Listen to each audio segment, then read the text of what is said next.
got this, son. Here we go. Ooh, pep talk from old Uncle Steve. You got this, son. Oh, a pep talk from another old friend that I have not done in months. Here we go, old pal. We can do this. All right. Hey there. Welcome. Oh, that was really aggressive. Sorry. Hello.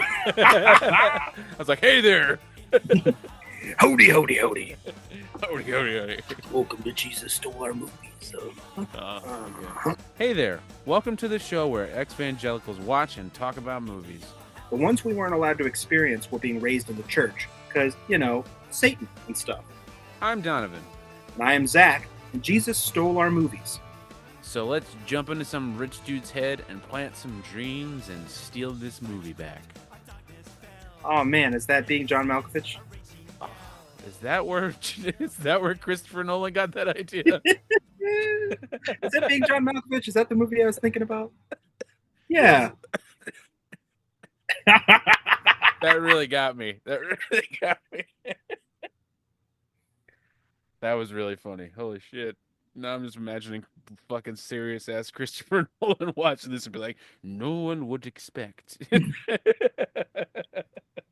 if I just ripped this movie off.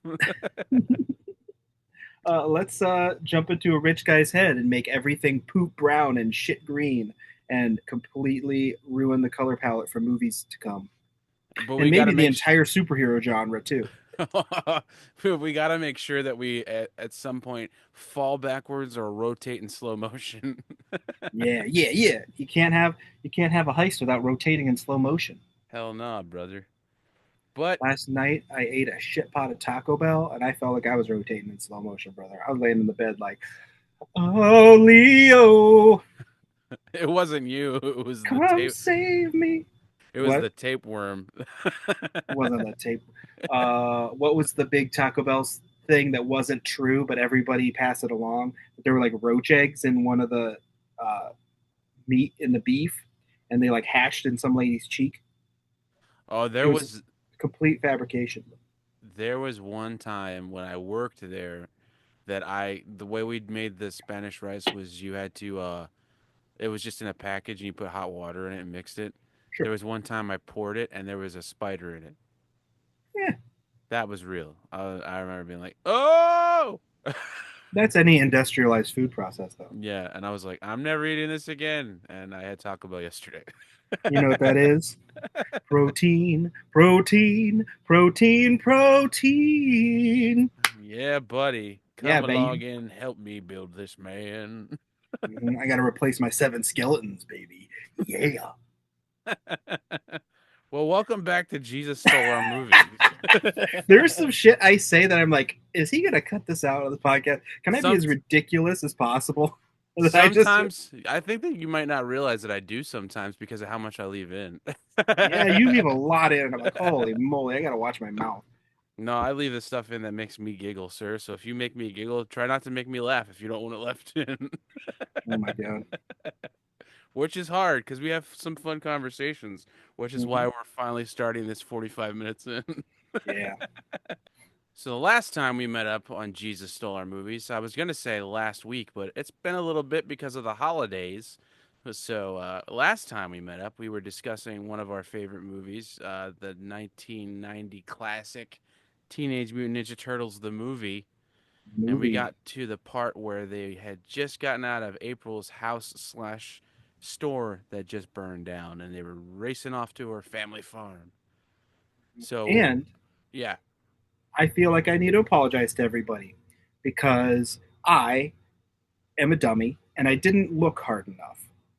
Last time when we said there wasn't a lot of like discussion of Teenage Mutant Ninja Turtles about from Christians, I was wrong. Fuck you, Don. That's so stupid. I'll teach you. I'll teach you. You got to know what a crumpet is to understand. So, I found a book called Teenage Mutant Ninja Turtles Exposed. Ew. And Ooh. There was a bunch of really unseemly pictures of Raphael without his shell. uh, and this book is in the same vein as other satanic panic sort of Christian texts Oh, uh, by people like Phil Phillips. by people like Phil Phillips. Fun fact, sir, this book was written by the lady that ghost wrote Phil Phillips's books. Phil Phillips is the writer. We haven't really mentioned him here. Right. And you know what I found that this lady also wrote? Hmm. It's like it was called like Halloween and the Devil or something like that. If I would have known about that, we would have discussed that on the Halloween episode. But Hell yeah. this In my book, in my head I went the Bible. the book of John, Whenever but her anyone name's asks Joan. Whenever anyone asks me of what anyone like, do you know what they wrote? I always in my head go the Bible and like inside giggle. Anyway, go ahead. Sorry. This book, Teenage Mutant Ninja Turtles Exposed, was written by a woman named Joan Hake Robbie, and or Roby. I'm not sure. Roby's You more know, fun.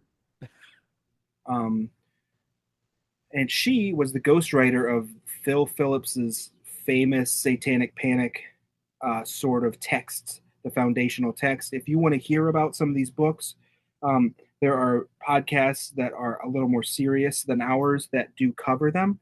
One specific one is the This Fire podcast. They just started Turmoil in the Toy Box, which is a Phil Phillips book, all about why action figures are of the devil. So this is in the same vein. And Yeah. Miss Robbie had some interesting Christian takes on the Teenage Mutant Ninja Turtles, and we are going to talk about them. This is gonna not suck. Um, the first one, of course, we discussed last week.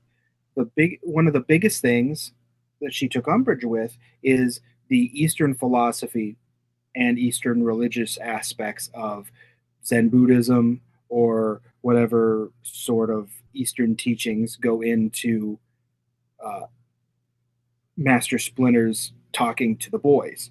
Right. Yeah, no, besides them saying like they look like giant demons or something, that was probably the one that I would think would be the more on top of the list for them. You know what I mean? Because I feel like that would just somehow interfere with God with Oh, these people.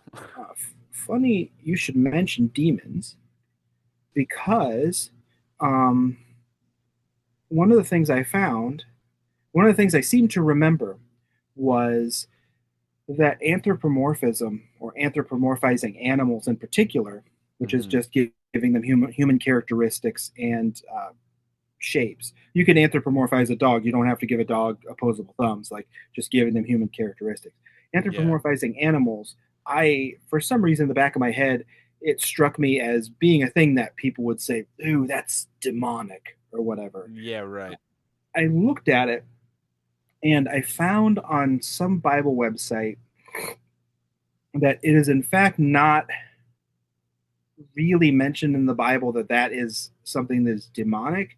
That's more of a misinterpretation of a specific verse in Romans. And that might come from a bunch of the later stuff with, Satan being characterized as having goat like legs or like the Baphomet Yeah, being, having goat like characteristics. that makes Things sense. like that might be conflated. And, we are dealing with 2,000 years of every single person um, screaming and hollering about how they're right when nobody really agrees on anything and actually reads the book. So, Right. like, Yeah. things could be lost. But no, specifically in the Bible, it didn't say anything about anthropomorphic animals being demonic. That's so funny to me now, like thinking about wondering if it's because they didn't care or if it's just because that back then they couldn't even fathom that idea. You know what I mean? As far as like storytelling or just as an idea itself. Or Like maybe. one of the dudes back then sitting around the fire was like, you know what? What if a frog just got up and started walking and singing a song like "Hello, my baby"? And then everyone else is looking at him like, "That's the dumbest shit I've ever heard, Paul." You're right. You're You right. look, I'm not going to write this one in the book. you look at him, you say, That does seem very, very difficult. And he says, it ain't easy being green. Seems like that. What if the frog says that because he's a green person? No, no, don't. Paul, are you all right? Do you have a fever? Okay, so As don't put that one in the Old Testament, you're saying. And as we learned with the recent release of the first part of the Wicked musical, some Christian people do think green folks are demonic. I guess so. Whatever, man. That Dude, it's lady's so. green. That means she's of the devil. No, she's a witch. That means she's of the devil. Oh God. You mean the movie called Wicked is Yeah. Wicked? That's the dumbest shit. But it's so funny you pointed out the goat thing though. I never thought of it that way. Because I'll be honest, even to this day, if I see a talking goat, there's something in my head goes, "Oh, if a Christian sees this." Yeah, like Black Phillip. Yeah, man. It's so Dost thou funny. wish to live deliciously, child? It's such Yes, the Black Phillip. Yes. You have to say it like that. Oh my. Um, If it so was said any other way, I would say no, but delicious makes me think of food, and food will make me say yes. We got a little sidetracked, but in Miss Robbie's book, some of the more interesting things that she asserts, and again, this could barely be considered a book. Apparently, it's 75 pages long, and there's like full page illustrations and like quarter and half page illustrations dotting the whole thing. So it's a very, very short, it's almost like a pamphlet. It's a Um, Christian book. but one of her things is uh, claiming, as you wonder if she actually saw, the show or the movie, where she claims that Splinter is like a god to the turtles. Quote is, "Should a giant-sized rat become like God? Isn't this blasphemy?" I'm like, there's no godliness like to Splinter at all. He's a father figure, Right. you know. If anything, the Christian idea should be able to twist it into being like, yeah, this is a nuclear family. Like there's a strong father figure. Like Absolutely. our crypto fascism has been serviced. You know what I mean? It's Um, definitely one of the things where it sounds like if you're seeing that, that sounds like something you're projecting onto it yourself. So she probably was seeing Splinter as a godly figure herself and was like, "Oh no." um, and again, some of these things seem to be layers of misunderstanding. So one of the things about Ninja Turtles is that Kevin Eastman and Peter Laird really didn't know that much about Japanese culture, and they were kind of just picking things from pop culture, from like maybe some of those canon films, ninja movies, Mm-hmm. maybe some of like just dark, gritty noir like crime movies and stuff. It's Right. very, very evident that is a dark and gritty crime story. Right. And vigilante justice, stuff like that. A lot of And tropes and stuff too, yeah. not understanding what ninja were historically in Japan. Mm-hmm. And Miss Robbie adds another layer of misunderstanding to that. There's a line where she says, "To be a ninja is said to be a warrior, an invisible assassin, and a wizard. To be a wizard is to stop the world and see with the eyes of God." I'm like, What? A, what the fuck are you on about, lady? Whoa. B, nobody's a wizard here. Nobody has magical powers. We did mention that they did kind of have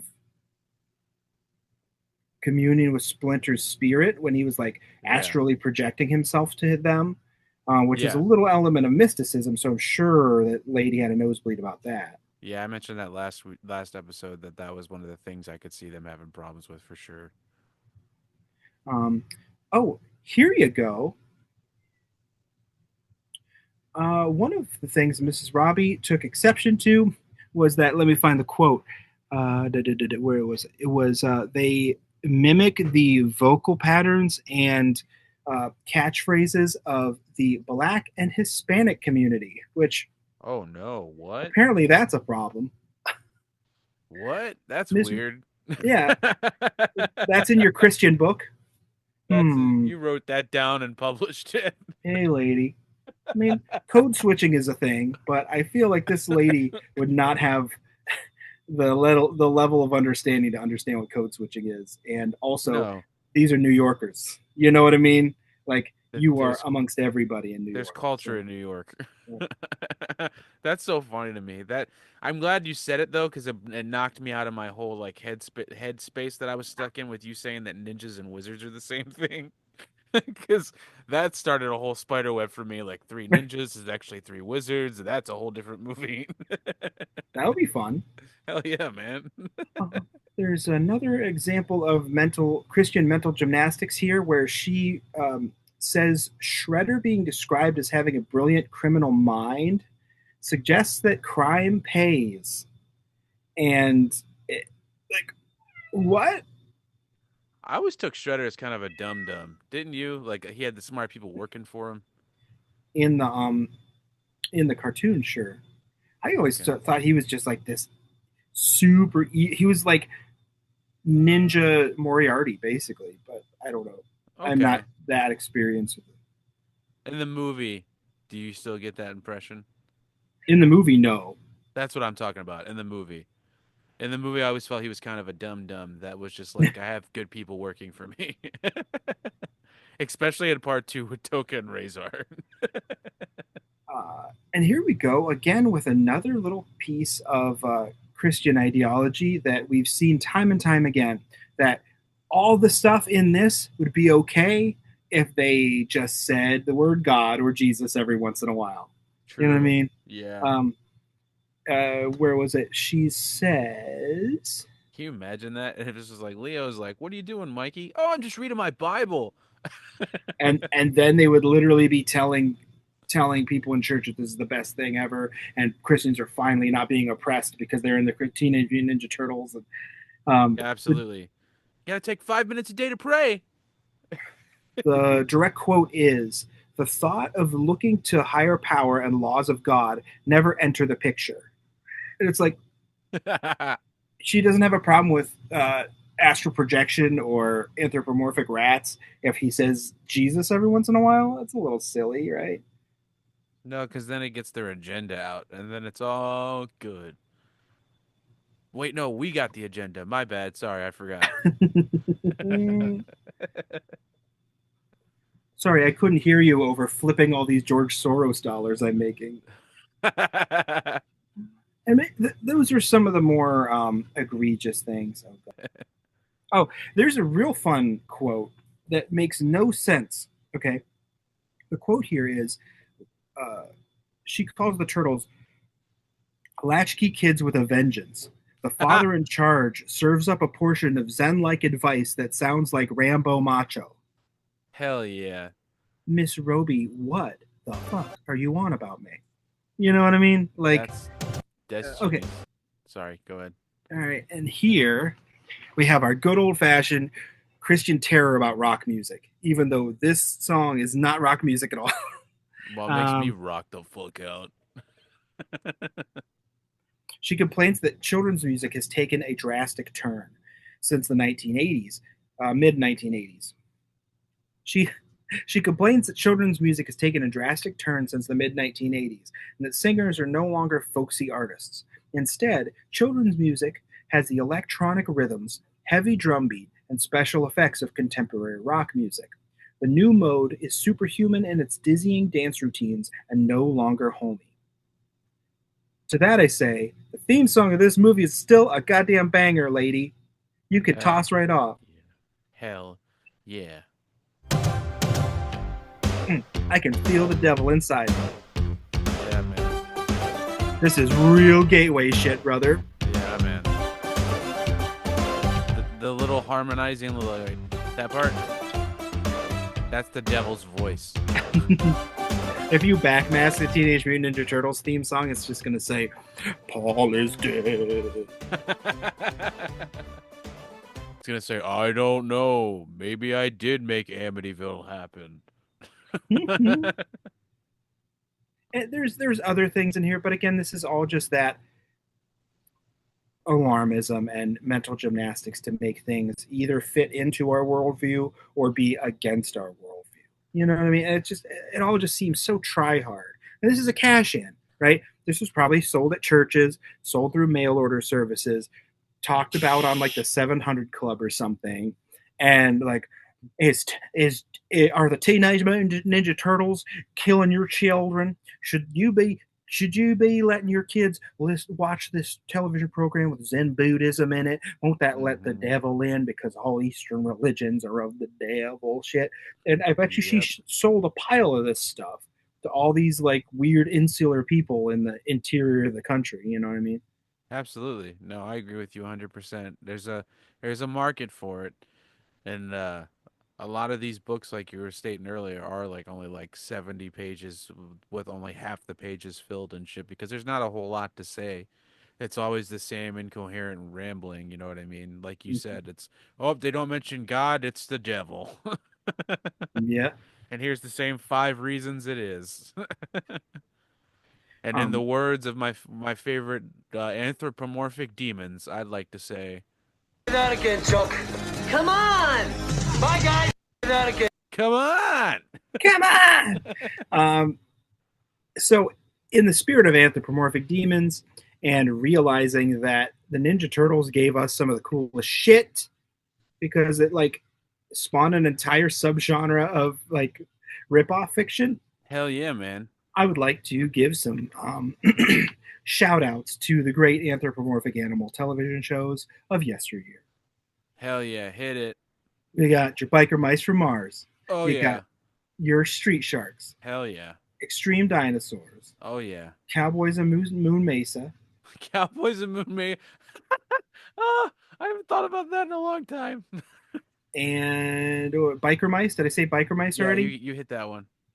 And SWAT cats, and pretty Oh, much any other cartoon. Been a precedent since children's television was a thing, since children's programming is a thing. Steamboat Willie is an anthropomorphic mouse. you ever There's seen? literally those Tex Avery shorts. Like it's just Yes, a thing. Like it's Looney part of our Tunes. culture. Grow up. You know what I mean? She think Bugs Bunny is evil? Like, come on. What about you ever seen Mighty Ducks, the animated series? Yes, I love, dude. The I love. toys. I was Yeah, obsessed with the figures the for hockey that show. pucks. Hell Mm-hmm. yeah, brother. I love that show. I used to like get really pissed off when I'd watch the movie, which I also liked and be like, still not as cool as the cartoon. Where are their super secret bases? Yeah, I'm like, I think I did see images of the cartoon before I knew anything about like the movies. I'm Same. like, they're people though. Right, they're not ducks. This is I lame. I think doesn't gargoyles probably counts? I would imagine no They're turtles, at, no gargoyles. You know, it's possible, especially stylistically, they're pretty similar. You know what I mean? and one of the most special, adorablest, amazingest ones is Usagi Yojimbo, which Stan Sakai is really, really good friends with Kevin Eastman, and Usagi and the Turtles constantly cross paths, and they Oh, have like, that's this like samurai rabbit, right? mm-hmm, which Yes. is my favorite because samurai stuff. But Hell yeah, brother. hopefully, you can cut that down into something coherent. No, for sure. That was a good little funny convo, so we're good. I got it. So we're gonna get back into the movie, and again, I want to apologize because I didn't know about that book, and that might have been me being lazy, or it might have just been a blind spot that I had. Um, I tend to just be looking up Jesus Christ, let me take all of that again. hmm, I tend to just look up film reviews and stuff when we do this, so that's probably why it slid under my radar. I didn't look up full on research, which I'll do from here on out. Because that opened up a whole new world of. You also sent me another video too of a lady that was breaking it down, but she seemed to, I, yeah, yeah, I know that's punching down. She didn't seem like she was having a healthy time yeah, absolutely. in So, herself. So, but there was a mention of, you know, those that anthropomorphic animals may be demonic and like, well, that's the only reason I bring that video up was because I think that there's a possibility that there's a correlation there with a lot of this kind of things that's found in here is people not in the greatest headspace looking for reasons to find something, or not looking for reasons to find something, or just they're just looking for things that occupy that negative headspace.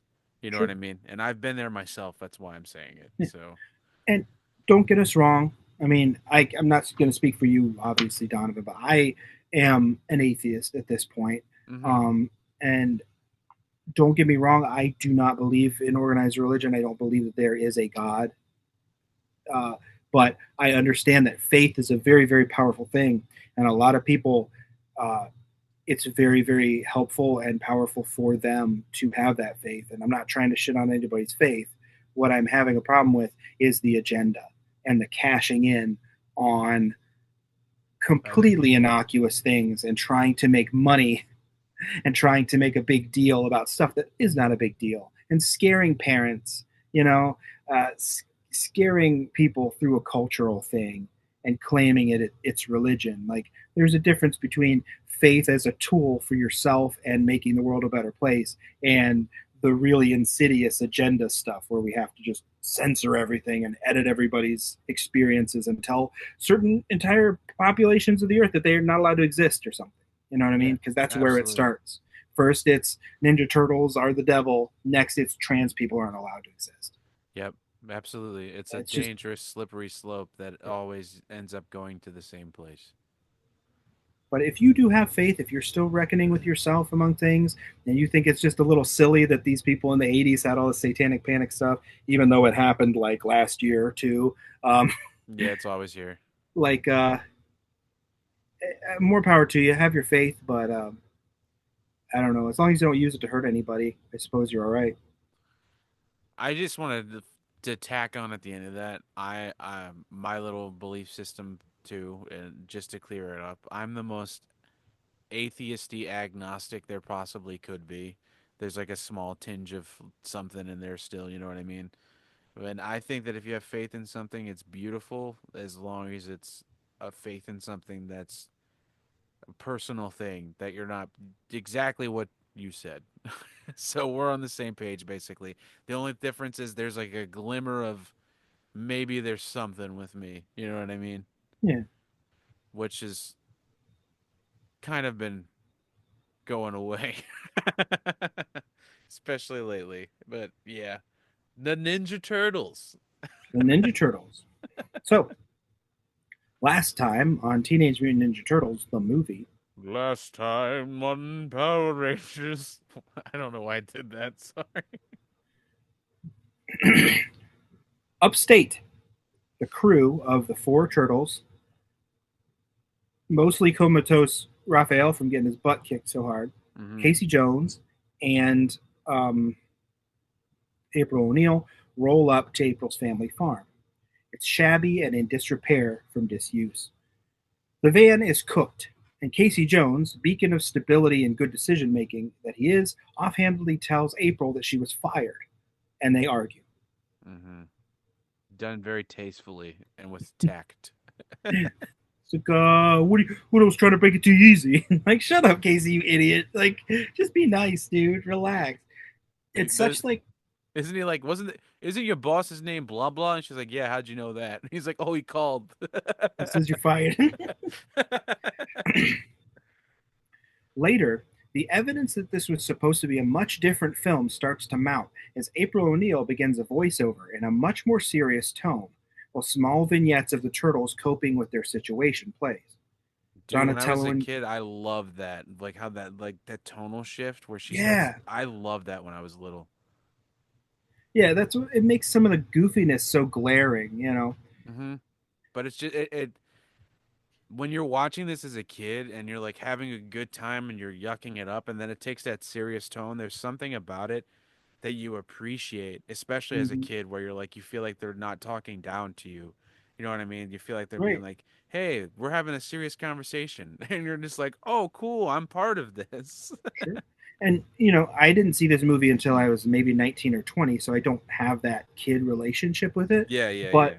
there's something me and my sister talk about on the Escapist Room podcast that we call campfire stuff. And it's Okay. when you take a quiet moment to allow your characters to character. And Right. like usually in adventure stories or action movies, it happens around a campfire or in a vehicle going from place to place. And Right. this tonal shift, this slowdown, this calm in the midst of this sort of like raucous action movie really gives us all this nice character stuff. and there is literal campfire stuff a little bit later in the movie. So like that's we're doing it. You know what I mean? And it's the most filmy film stuff that can film. It's so Yeah. cinematic and beautiful. It's so good.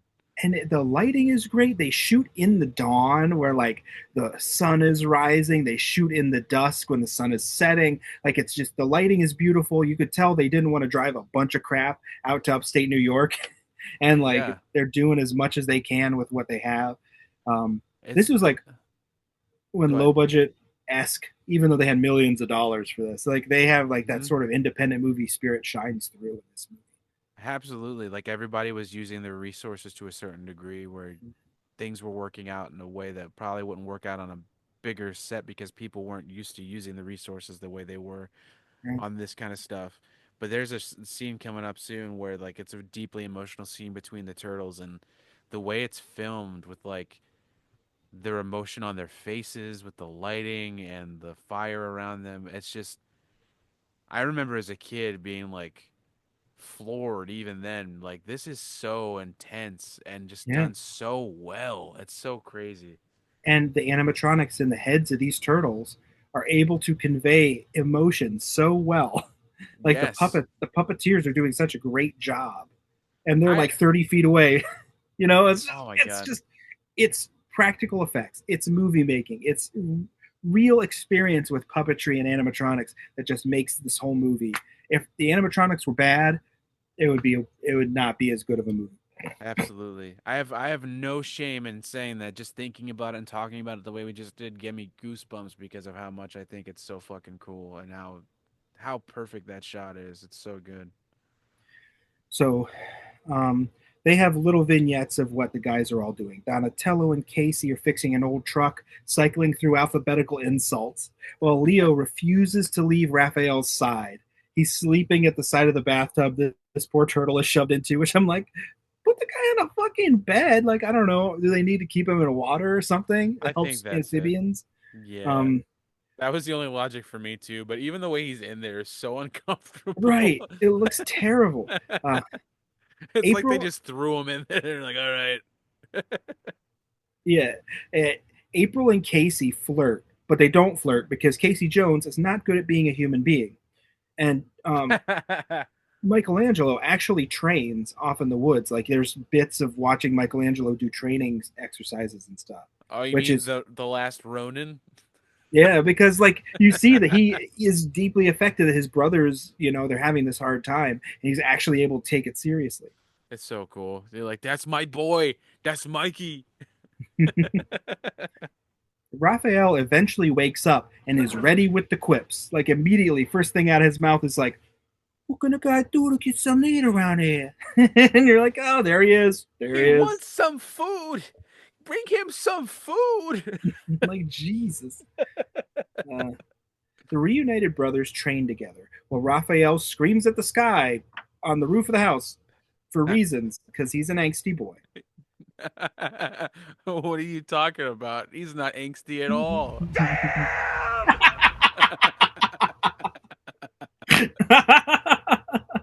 Fuck you, you got me.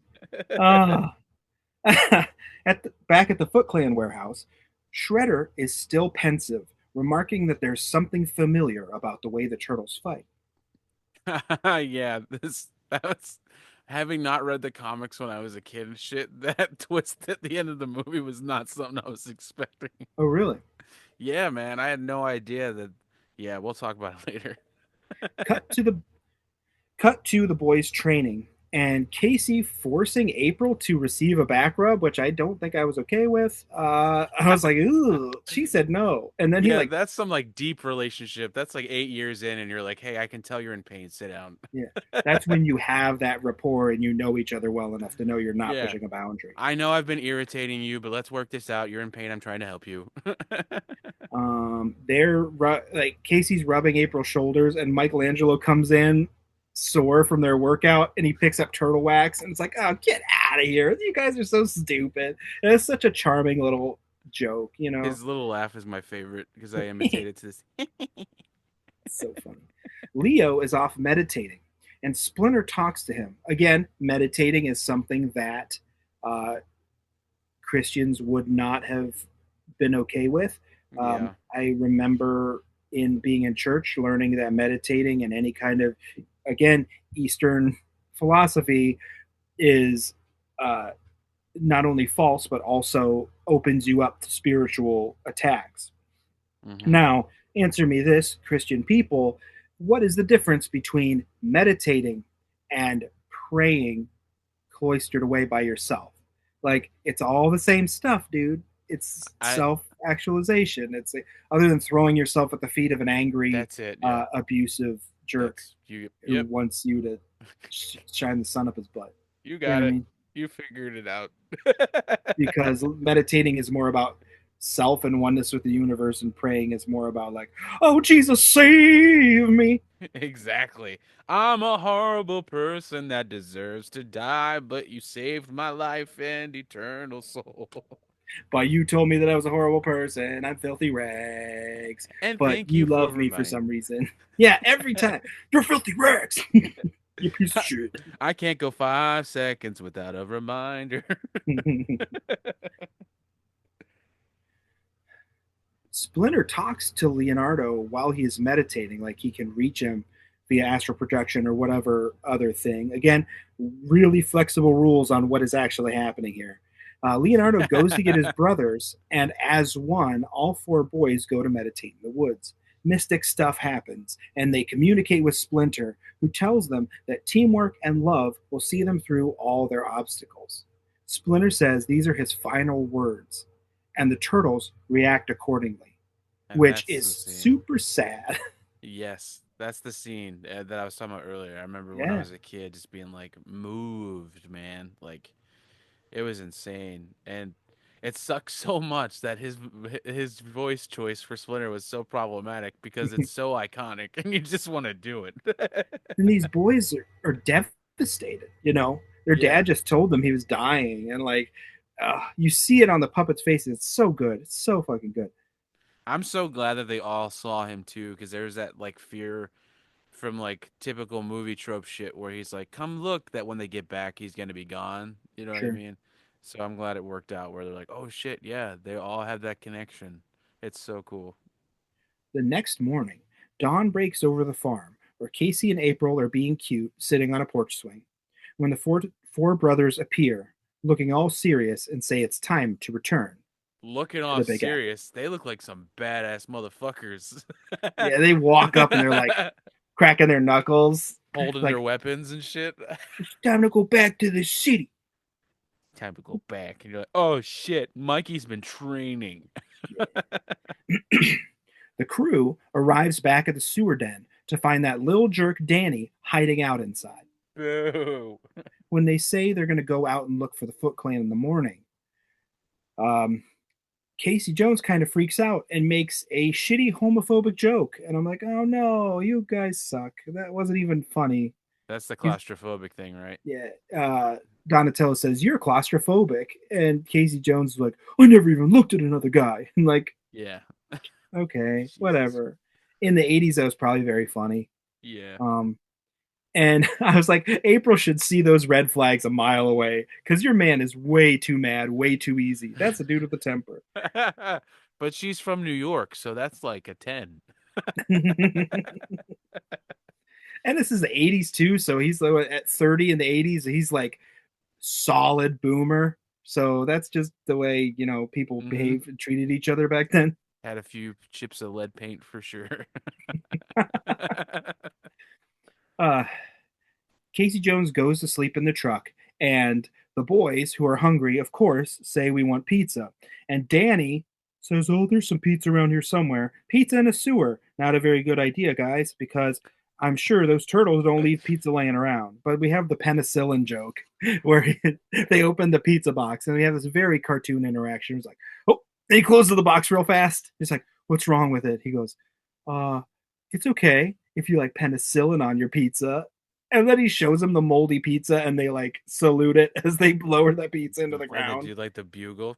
Yeah, the reveille But the way that tap. but Tap. the way that he closes the pizza box, is Very funny. he crosses his leg and like looks up and he puts his arm across. He's like, "Huh." Yeah, it's very good. That was some Dom DeLuise type of shit. You know what I Hell mean? Like yeah. that gave me some Dom DeLuise vibes. And Feldman's delivery is pitch perfect. Do you like penicillin on your pizza? Later that night, that little jerk Danny wakes up and dips out, hearing the opposing voices of Splinter and Shredder in his head as he runs right back to the Foot Clan hangout spot. And Casey how are Jones. those even opposing? Like those are two way different. I mean, like how do you even like listen to those voices and not be like, which one's better? And one of them clearly sounds scary. Like Splinter's voice is Exactly. clearly a bad guy. And he's like, I am your father. I The am other your one's like, father. your dad cares about you. And the other Right. one's like, I am your family now. Give me 10% of your income. um, Grovel at my feet or you can't come to my special place. Casey Jones, unable to sleep in the confines of the truck, tails him and checks out the warehouse. Instead, Thankfully. yeah. Instead of snitching on the turtles, Danny goes directly to talk to Splinter, who regales him with the backstory about Oroku Saki and Splinter's former master Yoshi. Hmm. And I just have the comment that the Splinter puppet in this scene is dope as hell. Like this is Oh terrific yeah. stuff. And this had to be a hand puppet because I know there's scenes where like you see Kevin Clash up doing like actual hand puppet work here. Yeah. Um, so I don't know if that this was a hand puppet scene. I think it was. I His think eyes were so. working too, so he must have been working with multiple things going on. There might have been somebody off screen manipulating the eyes or whatever, but The way that his neck movements and his head movements are, I'm pretty sure it's a hand puppet because it's very similar to like Bear in a Big Blue House and Big Bird right. and stuff like that, where it looks. But it's phenomenal, and the texture of his hair and stuff, Oh, like the way it's glistening from like the blood and the sweat, and mm, oh, it's so good. that is why not only are those movies bad, but that's kind of why the Bay Turtles are not as endearing. They Right. made them a way too OP, first of all, and Hmm. B, you could tell they're just a CG nightmare. There's nothing for us to connect physically with them in the space. No, not Even, at all. Which is even sadder because they made it with people and motion yeah, capture stuff, okay, yeah, but you don't even recognize that. it's so sad. Um, Casey pulls the old Indiana Jones trick of beating up a goon and taking their uniform, as Shredder rocks up to the reluctant rat Danny and the anthropomorphic rat Splinter and learns that the boys are back in town. I was wondering what you were doing with that for a second. That was nice. The Shred Dude says to ice the rat, Splinter that is, and Danny runs off to get help, intercepted by Casey Jones, who now both go back to save Splinter. Another amazing scene, and that fucking way that they lift him up and start walking out with him is so cool. Oh my god, Oh. it's wonderful stuff. We'll get to it in a second. Hmm. The Feats head to the sewer den en masse, climbing in grates, down drains, and down manhole covers, busting into the lair of the turtles, only to find it empty. The boys ambush the Feats, spraying steam into the chamber and attacking. They trounce the goons and ask for more fodder, which the universe provides in the form of more Feats, and somewhere young Quentin Tarantino is getting lightheaded. Did I make this joke already? Yes. Do I care? No. If I do it 3 times, it's the rule of threes, and that's how comedy works, brother. Yes. So shut up. Or something. I know I made that. As soon as I typed it, I was like, oh, I made that joke before. But I'm going to do it again. I'm going to do it again, damn it, because rule of threes, funny, Hey funny, man, funny some stuff. jokes you also just have to make.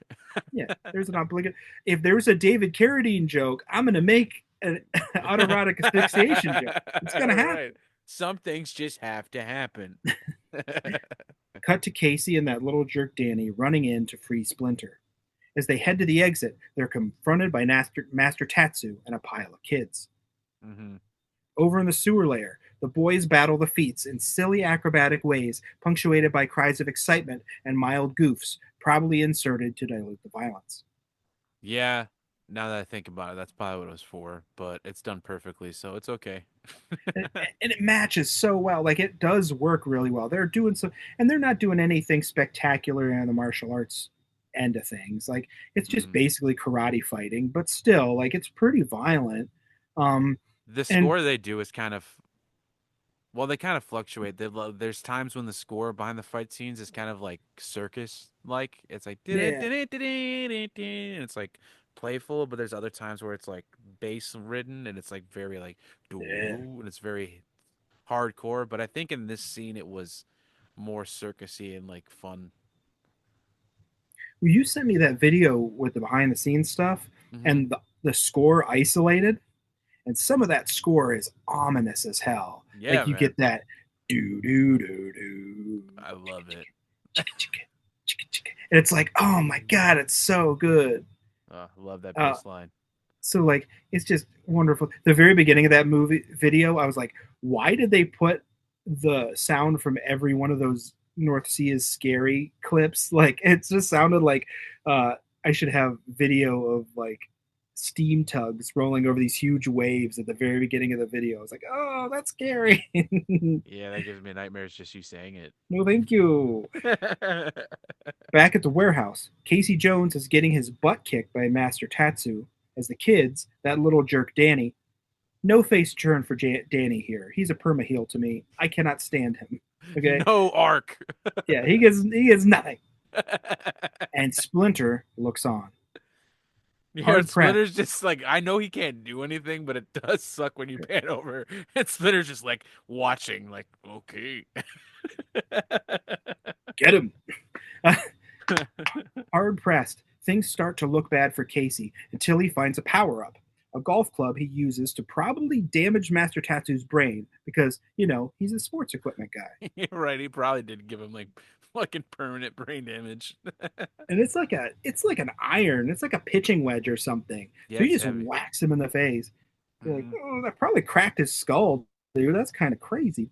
But Casey Jones is basically sports master, so It's all good. In the sewer, the fight migrates out of the den. The boys chasing the fleeing Foot Clan members.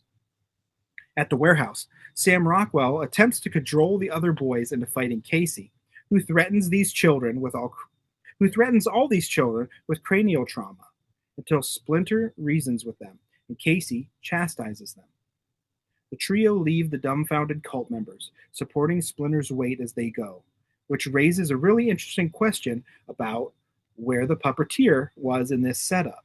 Is he literally behind Casey and Danny, like on Yeah. like a dolly or something? Like Yeah. I was like, where did they put him? Are they on the raised stage platform? Like I don't, because how Muppets usually do it, they're the stage is 4 feet up, and then they're Yeah. behind like boxes and stuff.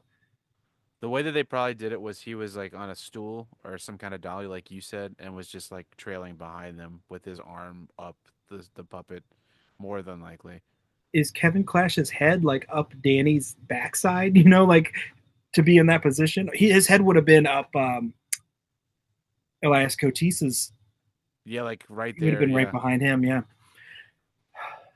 Else, Knowing what we know about Kevin Clash now. mm, yeah, I would have been afraid for Danny. Wait, what do you know? Tell me. I need it. Not a very good dude, allegedly. I mean, can we even say allegedly anymore? Is it alleged? Is it, I don't know. I don't know anything about other than hearing about it. So I don't know if there are let's court move cases or on. anything. Yeah. Allegedly. Um, Elsewhere in the city, the fleeing Foots climb out of the woodwork, running from the turtles. They pour out of manholes, drains, and grates in their haste to run away. The turtles pursue them, beating up piles of these guys, littering the city with Foots, and somewhere young Quentin Tarantino is tossing it furiously. As the Foots continue to run, the turtles chase them, the fight finally migrating up to a rooftop, accompanied by that infectious score. And once again, I am in heaven. Yeah, this confirms that the like last fight that we just had the more fun score because I remember as they were climbing up, the score got fucking serious. Yeah. And Yeah. a good thing to mention also, the mark of a good action film versus the mark of a poorly done action film is you can have one giant fight for a very long period of time, but as long as that fight changes scenery and changes locations, you're giving your fight texture. It could be the same guys fighting the same guys, but if you're all just standing in the woods punching and kicking each other for 20 minutes, it's a lot different than punching and kicking each other in the sewer den, punching and kicking each other on the street or outside the sewer den, and then going up to the rooftop. It gives you texture. That's Yeah, kind of absolutely.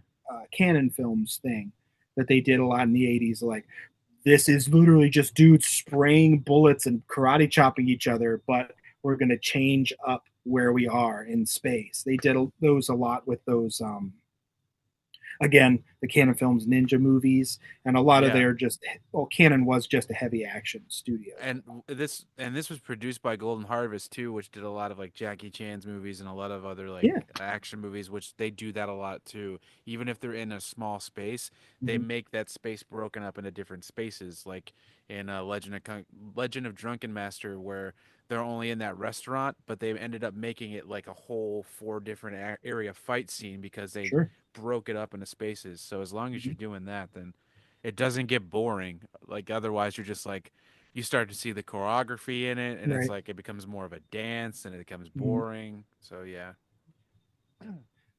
The last foot is defeated, and the turtles pose like every great 80s movie protagonist, looking cool as hell in their victory. That is, until the artist formerly known as Oroku Saki just drops down from the sky. and it was so cool. You don't even question it. I He's like, didn't even think about it till you just mentioned it. Like, yeah, he does just fucking drop from where?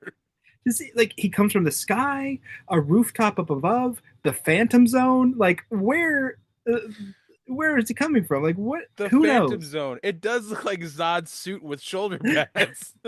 Well, he looks like Prince to me. That's why I said the artist formerly known as Oroku Prince Saki. from Because fucking Purple Rain. yeah, he looks like Purple Rain Prince with a funny helmet. Well, I know what the cover art for this episode is gonna be now. The boys have jokes and try to handle the Shred Dude individually. The pointiest supervillain ever, handling each one of them easily. Hmm. Casey, that little jerk Danny, and April and the kids arrive at the building they totally all knew the location of somehow, and look up at the sounds of battle from below. Do you think that the guy that played Danny has to live with that for the rest of his life? Like if he's recognized on the street and people are like, it's that punk bitch Danny. You're that piece of shit! You It, timed out the turtles! it would have been fine if you didn't fuck everything up. I'm sure he goes to conventions probably. And he just gets tomatoes thrown at him. He's like, $5, you can throw a tomato. There you go. You making that money, baby. Hell yeah. He probably has 3 houses with that. Casey Jones turns to speak with Splinter, who is gone Batman style, and notices some foots attempting to climb a fire escape to go to their leader's aid. Clever script shenanigans happen as Casey Jones backs up a garbage truck, knocking the foots off the fire escape, leaving the truck in a very convenient place. And I have the note here that Casey Jones is so charismatic. Hmm. And it's a big shame we didn't get more Elias Cotis. Like, he's Yeah. so good. Like, there's a moment where he like knocks all those dudes off a thing and they're running away and he like punches out two of them and he's like, it's a talent. And you're like, okay, Casey Jones, you're just the coolest dude. Yeah, he's the perfect Casey. I don't think this movie's just so perfect with all that stuff. Like the turtles have not been better since, and Casey has not been better since. Right. I don't know, dude. Mutant Mayhem is fucking awesome. I'm not going to disagree with you there. I think as far as like actual teenagers and stuff, that's portrayed them the best. Yeah. But this movie is just such perfection to me. You also have nostalgia for it, so Oh yeah, I'm absolutely. sure that gives you golden rose colored glasses. Dude, I in Mutant Mayhem, I was crying. It was so good. I'm like, this is No, my dude. future. I'm Oh, I almost cried a few times, especially yeah, I love that fucking movie. I've watched it so many times. There's so right. many perfect Easter eggs. The writing is beautiful. Mhm. The Jackie Chan moments alone almost made me cry, dude. Because Yeah, like when he did that training montage and he's in the montage for a right. second, I was like, what the fuck? It's so great. And I loved April O'Neil's character in Oh, uh me too, man. she was so good. Everybody's so good. Oh, so good. I fucking Ice Cube as Yeah, Superfly. dude. Superfly. And that's the perfect way to make your villain relatable and human and still make them villainous. You know what I mean? Yes, and it didn't bother me because I think we even on another episode I talked about how I'm annoyed that like villains lately are just like, oh well, they're good people just misunderstood. Like I get it, but it's a trope that's annoying. That was done perfectly. Yes, I thought it was amazing. But we're never going to finish this movie if we keep diverting. Up on the roof above, the turtles are attacking together finally, but Shredder still proves too much for them because they are, after all, teenage mutants, and Shredder is a full grown ass man with years of combat experience over them. One by one, the boys all take a whooping until Leo finally lands a strike. In the brief pause, in the brief pause in the fight, the turtles demand to know about the whereabouts of Splinter, and Shredder riles up Leo so bad he attacks alone. Which Which, is go ahead. no, I was we just going to both say it. yeah, we both are like, that's out of character for Leo. Wonderful stuff. I love that. Well, that's why this movie is so good, right? Like, we see Michelangelo took the training seriously when his Mm-hmm. brother was recuperating, when his father is missing. You see Raphael is able to work with his brothers instead of working against those brothers. You see Leonardo finally let his veneer of control slip, and he is the one that goes down under Shredder's attack because It he can't handle his emotions like he told his brother to. It's so good. And just like with Raph's like guttural scream when he does damn, his scream when he runs at Shredder is just fucking just like pain. He's like, ah! And I really wish that we would have got some scenes of Donatello doing some like gadget stuff, and then Yeah. realizing that he needed to use his martial arts skills instead of his gadgets to help his brothers. You know, because like we didn't get any indication of Donatello's like A nerd. genius Yeah. Well, in his this movie. nerd in general, really. You know No, what I mean? other than he can't make jokes with the other boys. That's true. I Bossa guess Nova? that's. But most nerds are funny, so come on, guys. Shredder bats Leonardo aside easily, holding the leader of the turtles at spear point, demanding they drop their weapons. To save their brother, the boys do so, kind of foolishly just chucking their weapons off the rooftop into the waiting crowd below. And I'm kind of glad nobody got hit by those spinning sai, you know what I mean? Not the And nunchucks, though. The nunchucks got stuck on the ladder. right, they drop their weapons only to get roasted by Shredder for being a bunch of rubes, which I thought was very funny. He was like, "You're all idiots. Like, Yeah, why'd you?" right. Oh, He just geez, laughs Shredder. at them. Shredder motions to impale Leo, but before the blow can land, a wild Splinter appears. Finally, the rat can avenge his own fallen master to the man that killed him. Hell yeah. In either a complete lapse of intelligence or a fit of pique, Shredder rushes Master Splinter flat out, spear tip first, toward the edge of the building. Now I ask you, if this man is such a great martial artist and such a great genius, why would he just go raw toward the edge of the building? Same reason Leo did it, man. He was just full of blind emotional rage. Got your blood up, you know. Yeah, man. Seeing red. Splinter hooks the spear with Michelangelo's discarded nunchucks, swinging the shredder off the roof, sending him plummeting down to his demise in the back of the garbage truck that Casey left there very, very conveniently. Then now Casey Jones is just standing by the controls and just casually pushes the button, closing the crusher on the shredder. And I'm like, damn, that's cold, Casey, dude. Like, that's yikes. They just crushed him. Casual murder. Yeah, very casual murder. Like, I'm no doctor, but that motherfucker's dead. You know what I mean? Like, Jesus. I mean, they even do the close up of his helmet getting smashed. Right. The battle over, the turtles finally reunite with their father, and below, the cops and the news people arrive, as usual, late. And the blustery chief of police is shouting orders, while Danny tries to make amends both with April and his dad. Still no face turn for Danny because he's a jerk. F him. I don't give a fuck if he gave April back her money. Oh yeah, right. He does. He's like, I straight up stole this from you. He's like, "Oh, I'm sorry I was rude to you, Dad. I'm sorry I stole this money from you, April. Yeah, give that lady back the TV you stole off her fire escape, you little prick."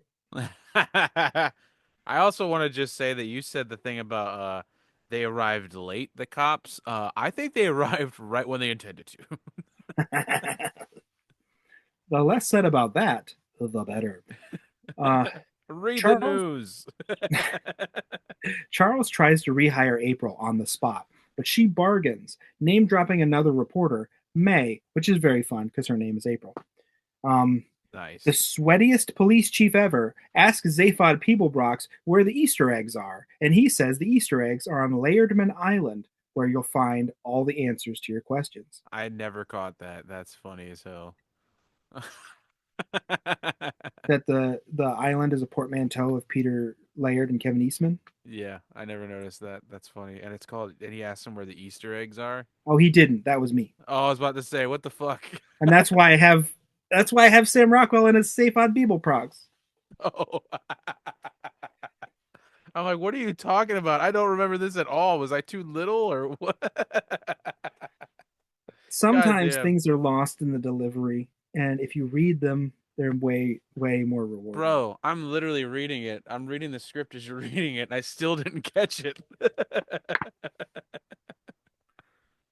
I'm You just know, I'm just a dumb person. first rule of comedy: the more you have to explain the jokes, the funnier they are. That's no joke. That makes it way funnier to me, so we're good. I was listening to one of the episodes, and you said something you're like, "Whoa, I just realized that," and I'm like, "Is he joking, or did he actually just realize that?" And I was like, "It's funnier to me if I don't know if you're serious or not." Oh, I'll never tell you because sometimes I'm serious, sometimes I'm not. Oh, that's very funny. Casey finds April in the crowd, and they flirt and finally kiss, eliciting whoops and catcalls from the turtles on the roof above. Except from Mikey, who's like the motherfucker. The day is saved, the villain defeated, and the age and species appropriate gratuitous romance angle is fulfilled. The Kinda. turtles, yeah, the turtles head back to their home in the sewers, revisiting their old bit, each calling out a fun taunt until Splitter finally each calling out a fun taunt until Splinter finally offers the rallying call of Cowabunga. With this last funny made, the credits roll, and that's our film. I made a funny. That's what he says. Yep. And in the second one, he says, "I made another funny,"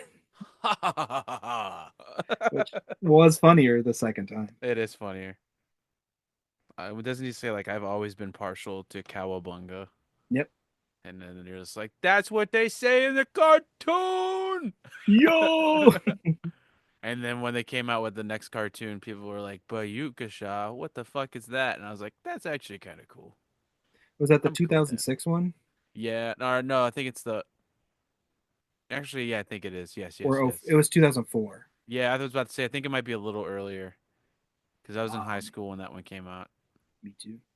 And Yeah, I loved it. I did I too. was not allowed to watch old Ninja Turtles, but somehow I got my hands on that 2004 run Ninja Turtles, and I was Mm. into it. My son loves Yakasha. it because the guy that voiced Beast Boy voices Mikey, Hmm. and Teen Titans Go is his favorite cartoon. Yeah. So yeah, he loves that new one because every time he talks, he goes, "It's Beast Boy." I'm like, "That is Mikey. We defer the two in this household." Oh, it's so, and some of the storylines in that one are so good. Dude, it's awesome. Yeah. And then they had to didn't they do a voice change up in like the middle of it between Jason Biggs and Seth Green with I'm not Leo? sure. I think I'm they not sure. did. Um, I just remember my little cousin was like more age appropriate at the Mm-hmm. time to Mm-hmm. be into it, and he had all the action figures, and like I loved those versions of the turtles and like the anthropomorphic Triceratops alien guys. I was like, oh man, I need to get some of these figures. I remember around that time they came out with like the giant Michelangelo. Do you remember? Hmm. It was like a giant plastic one that's like 3 feet tall. You Oh, could still. that's the newer ones from the Nickelodeon run. So that might be the one you're talking about with Beast Boy's voice, because I think That's what I'm talking 2004. about. Oh, I was talking about the ones with The one in You're talking about 2000. the one with fuck, I know which ones you're talking about. Yeah, Yeah, because where that's it's the like one way darker and they're like super jacked. it was on like Fox or Yeah, something, it was like right? Fox Kids. Yeah, Yeah, yeah. I remember that one was dope. I yeah. forgot about that one. Oh my god, that one was cool. Splinter looked fucking awesome in that one. It was a little more mature. The Yeah, I had storylines like were a little darker. I used to draw Raph from that one all the fucking time. I forgot about that one. Yeah, Wow. Yeah. No, I'm talking about the Nickelodeon run one. That's the one I was talking about. where they have the wraps on their hands and their feet is the most Yes. distinctive change to the turtles. Yeah. Mm-hmm. Wow, dude. Thank you for reminding me of that. I'm actually gonna look that up and see if I can find some episodes of that. Whoa. It's always funny when you remember a whole fucking series of things. Sure. So we already kind of said it throughout the entire episode, but this movie, how do you feel? I adore this movie. I don't love it. I adore this film. I watch it constantly. I will put it on in the background if I'm not feeling great and it'll make me feel better. Oh yeah. Uh my kids love this movie. My kids know that if we can't figure out something to watch to put it on, it's just besides my own personal connection to this movie, I think that it's one of the most, as far as films go, perfect movies. I don't have a lot of problems with it. I don't think there's a lot of errors in it as far as flubs or anything. The writing is amazing. The cinematography is so good. The score, the acting. I love this movie. I don't have any problems with it at all. And you said you watch it with your kids, so like as a parent, you're not seeing anything super objectionable about it that you want to censor or any discussion things really. No, not at all. The only thing that ever happens is I have a 13-year-old now, and like the part with like Casey and April, that kind of stuff, they'll make like a or Ew. yeah, exactly, and that's normal. So no, nothing bad. I would suggest you watch this with your kids that are a Mm, little older. You know what I mean? Because it's sure. it's it's fun. It's a good movie. It's a very fun movie. What about you, sir? Oh, I fucking love this movie. This has all my favorite things. Like it's got great voice work, it's got great animatronics, it's got great puppets, it's got practical monsters. Like, Mm-hmm. Mm-hmm. let's go. I could have me being me because I am me, I could have used some more violence. I could have used some blood spray and like people getting limbs chopped off and shit, but it's a kids movie, so what are you gonna do? No, I agree with that though. More violence and more fight scenes would have been cool. Seeing their ninja skills more would be awesome. Uh, I'm yeah. always an advocate for more Casey with the mask. Yes. Always want to see more Casey Jones with his mask on. That's what I was going to mention earlier when you said it was a shame that we didn't get more of him. He was one of the biggest things missing from the second one. Yeah. I like the second one a lot because it's just fun. It's Mm-hmm. just silly, Oh, I silly love the second bullshit. one. The second one, sometimes I'm in the mood. I will even say that I like it a little bit more than the first one just because it's more silly. But Well, it's got if Toka and Razor. Toka and Ray, I can do both of their voices so good, and I do it all the time. um, but Casey is the biggest thing missing from the second one. If he was in it, I think it would be way more superior than it is. And that's saying a lot because Kino makes that movie great as it is. Yeah, dude. Ernie Reyes Jr., baby. The legend.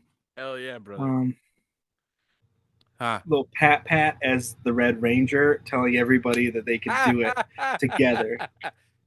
Jordan may have fallen in his little glass test tube. We are the Power Rangers. I can't we even do will we will rise up like Carmen told us we would. So I totally just remembered a creepy televangelist from here, like in Akron. Uh And my family went to his creepy church every huh. Easter to go to a brunch buffet. Hell And this yeah. dude, his name wasn't what it is. It had to be something else, and it was a stage name. But his stage name was Ernest Angley, and Angely. Angley. And I can do the most perfect Ernest Angley. I've been doing it all my life, and I just remembered I could do it because every time he turned off the broadcast, he said, "And I want y'all to have a happy, happy Jesus Day too." Okay. Happy Jesus Day to you. Happy Jesus Day to you and to your family and to all the blessed saints out there. Okay. Oh And my God. he would sign off like that every single. And one last thing, family. He wouldn't say family because that's a newer thing. I was And gonna say. one last thing for the body of Christ. A happy Jesus Day to you. Okay. It's just ridiculous. So, So his name is Ernest Angley, and he has a mhm. catchphrase. God, I wish I was in on that writing session when he came up with that whole persona. And God damn it, no, it's got to be something angelic. Angel Lee, like an angel. well, you know his name is probably like Ernest Ainsley or something, His and name's he's probably not just even fucking Ernest. it's so it's so uncreative. His name is probably spelled as like the adjective. EAR, Yeah. Ernest P. Ainsley. Ernest P. Yeah, Let nice. me tell you something, Vern. I want you to have a happy Jesus Day today. Okay. Yes, indeed, and the power of Christ. He had You the Holy Ghost ums. that It fits was so perfectly with the yes. It fits. okay. It's just like, oh God, get out of here, dude. It seriously sounds like one of the many different little characters that Ernest switches to when he's having his like mental break. I wasn't allowed to watch Ernest as a kid. Have you watched any of them since? I've never seen any Ernest. Brother, we I gotta saw watch one for this. I think I saw like 10 minutes of one where Ernest was under a tarp in a truck and there were like bugs crawling on him. And it Oh terrified man. me as a kid. So Ernest goes to jail, and Ernest Scared Stupid are the best. There's a scene in Ernest Goes to Jail where a pen erupts while he's on jury duty, and Hmm. he's trying to like get it under control so no one notices. So he eats the pen, and it's done so messily and so fucking comedically. It's one of the funniest things I've ever seen in my life. It sticks with me to this day. It's like seared in my memory. I don't know, I man. like physical comedy is my favorite, and he just like the way he does it. It's not gross. It's just funny. You're just like, what is happening? To me, Ernest has always occupied that same space as Mr. Bean. No, And it's it's very just, similar. Do you like it's, Mr. Bean? I don't like Mr. Bean. Oh, then you probably won't I don't know like if it's I Ernest. don't like Mr. Bean or I don't like uh, Rowan Atkinson because he's Rowan kind of a creep. Atkinson. I doubt it's that because Rowan Atkinson's a fucking treasure. Is it wrong to anthropomorphize animals? Yeah, because they're lower caste than ours. They don't have souls, so they're demonic.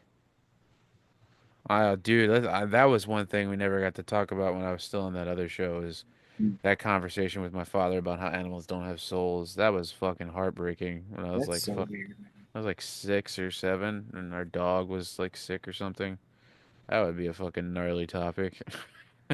Well, that plays into that whole like evangelical, we're here to exploit the earth thing. Like we were given dominion over the earth and the animals and whatever Right. insane shit. Like, Yep. oh, God made us in charge, so we don't have to worry about fucking it up for everybody. How does that make sense? And those things don't have souls, so we don't feel bad when we kill them.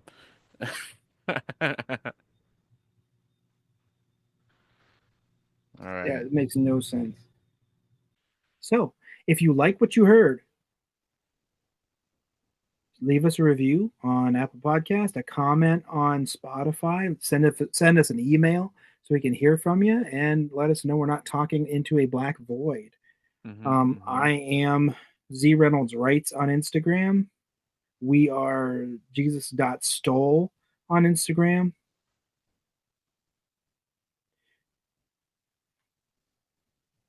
I am I am underscore DJ DMed underscore on Instagram. And thank you to Mustard Plug for the use of the song Vampire for our theme song. And hopefully, we will see you very, very soon. What movie are we going to watch next? Oh God, is it my choice? I don't know if it's your choice or not. I don't care. Oh man, I think we're We gonna have to can discuss it off air we because I can't don't vote know. because there's only two of us. Yeah. I mean, we do agree on it, so that's technically a vote, right? I guess, It's as democratic as it can be with two people. or a quorum, I suppose. Right. I guess we're gonna have to discuss that off the recording because I'm not sure. I like doing the kids movies. I think that's pretty fun. Okay. Do you Cuz want they're to all, do huh? Do you want to do Pokemon next week? We could do Pokemon. I'm cool with that. Because there's a wealth of stuff about Pokemon being demons. Oh, So, yeah. Yeah, for sure. We can definitely do Pokemon the movie, especially with like the superiority of like Mew and shit. mhm. Well, this Join us next. feels a little like little like what's the word I'm looking for? Gene planning. Oh, eugenics. Yeah, there you go. And his name's Mew, so it fits in there perfectly. So come join us next week as we talk about Pokemon the movie, and we discuss why you shouldn't let Pokemon into your house because they're the devil, Oh yeah, and little Charizard, he's got fire already. right? Hellfire. Like fire, Blastoise, hellfire. more like Beelzebub toys. Bulbasaur, more like Devilsaur. That's too easy. Ash, more like Ashmodius. Ooh, more like Ash from the fires of hell. All right, bye. We'll Bye. talk to you later.